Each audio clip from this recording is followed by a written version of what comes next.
Rajkot double murder કેસના મામલામાં અને તેના સમર્થનમાં જ રેલી યોજાઈ છે।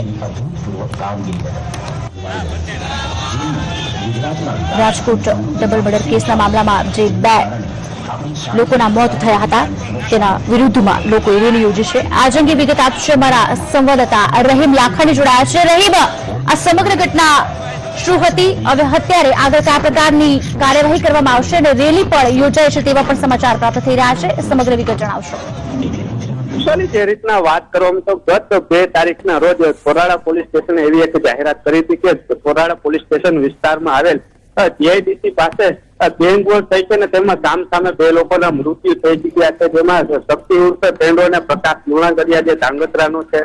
પરંતુ જે રીતના પરિવારજનોનો આક્ષેપ હતો કે તેઓને પોલીસના મારથી તેઓનું મૃત્યુ થઈ ગયું છે, તેને લઈને પ્રકાશના પરિવારજનો રાજકોટ સિવિલ હોસ્પિટલ ખાતે ઉપવાસ પણ બેઠા હતા। પરંતુ તેને લઈને પોલીસે અનામી ફરિયાદ નોંધી હતી કે અજાણ્યા પોલીસ કર્મચારીઓએ આ કૃત્ય કર્યું છે। તેને લઈને એસીપી દ્વારા એક તપાસ હાથ ધરવામાં આવી। એસીપી કક્ષાના તપાસ અધિકારીએ સમગ્ર મામલે તપાસ હાથ ધરી હતી। તો બીજી બાજુ જે 3 આરોપી ઝડપાયા હતા, જે 3 જ્યાં બંને લોકોમાં તેઓના મૃત્યુ કે આરોપી દેખાડવામાં આવ્યા હતા, તેઓની ઓળખ પણ કરવામાં આવી હતી।